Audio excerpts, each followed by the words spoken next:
जी वाहिगुरु जी का खालसा वाहिगुरु जी की फतेह। टाइम तो बहुत।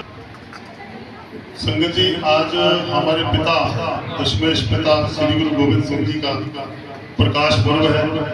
उसकी सबसे पहले सारी संगत को लाख लाख बधाई हो।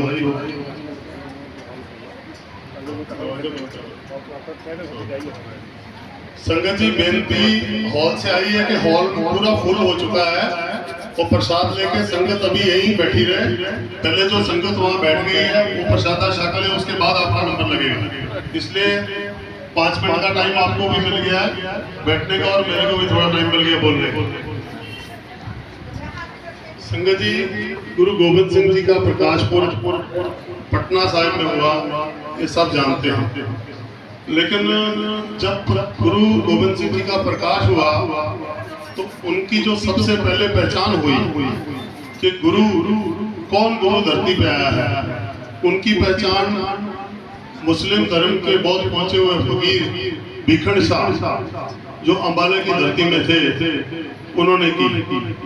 जब गुरु गोविंद सिंह जी का प्रकाश होता है तो भीखन शाह जी ने पश्चिम को छोड़ के और पूर्व की दिशा में सजदा कर दिया। जब सजदा किया तो उनके चेलों ने पूछा, महाराज ये क्या बात हो गई, अल्लाह तो पश्चिम में है, आपने पूर्व में सजदा कैसे कर दिया?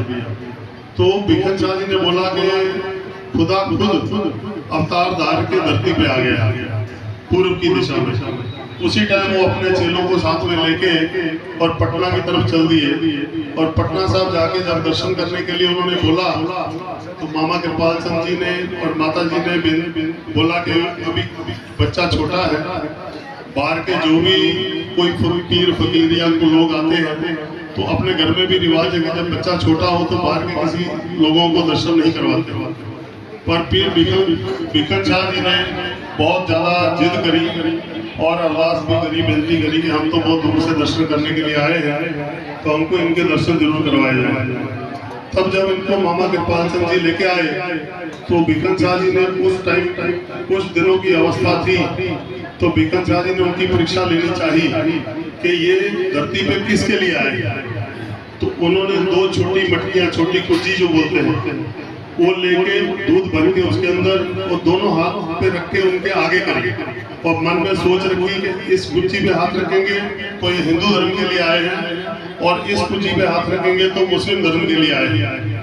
तो गुरु गोविंद सिंह जी ने बाल अवस्था के अंदर ही दोनों कुर्सियों के ऊपर हाथ रख के संदेश दे दिया कि हम सबके लिए साझे हैं, सबके लिए आए हैं, किसी धर्म के लिए स्पेशल हमारा जन्म नहीं हुआ।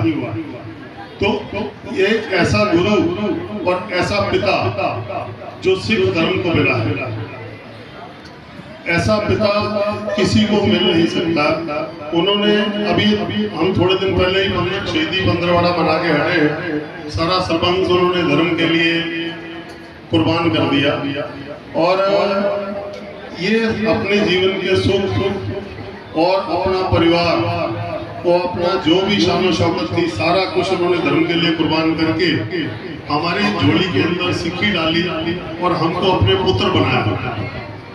ये रुतबा दिया कि इन पुत्रन के शीश पर वार दिए सुन चार हुए तो क्या भया, जीवन कई हजार।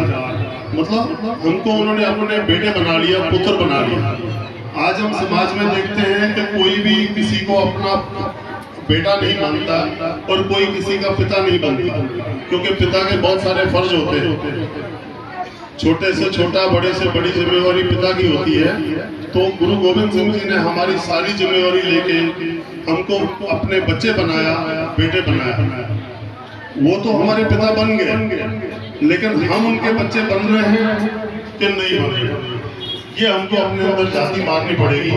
अपने को ये सोचना पड़ेगा, देखना पड़ेगा कि हम जो हमारे पिता हैं उन्होंने जो एक मार्गदर्शन, एक जो लेवल तय किया, जो हमारे अंदर आज देखो पंजाबी कौम जो है, सिख कौम जो है, उसके अंदर सारी दुनिया मानती है अणख वाली कौम है। ये अणख कहाँ से है? ये अणख दी हमको गुरु गोविंद सिंह ने। हमारे अंदर जो अणख भरी, जो सारी दुनिया से निवेकला धर्म है, जो हम अपनी मान मर्यादा अपनी अणख के साथ जीवन जीते हैं, ये अणख हमको गुरु गोविंद सिंह ने दी है। जब वो हमारे पिता है तो अभी हमको ये देखना पड़ेगा कि हम उनके बच्चे बने हैं कि नहीं बने, या उनके बच्चे बनने के लिए हमको क्या करना पड़ेगा। उन्होंने साफ कह दिया गुरु गोविंद सिंह जी ने कि रहत प्यारी मुझको, रहत प्यारी मुझको सिख प्यारा मेरा। तो उन्होंने ये कहा कि मेरी रैली के अंदर जो मेरे नियम है उसके अंदर जो रहेगा वो मेरा बच्चा है। तो संगत जी हमको भी ये थोड़ा उपराला करना चाहिए, हमको ये समझना पड़ेगा कि हम भी गुरु गोविंद सिंह के बच्चे बने, और जो पिता के फर्ज होते हैं, जो दशमेश पिता हमारे पिता बने हैं, तो वो पिता की के देख रेख उनकी केयर टेक के अंदर हम भी अपना जीवन सुखी सुखी व्यतीत कर सके। यही एक छोटी सी मेरी बेनती थी साथ संगत जी प्रवान करना। और साथ संगत जी एक बहुत बड़ी खुशी की बात है कि 24-25 जनवरी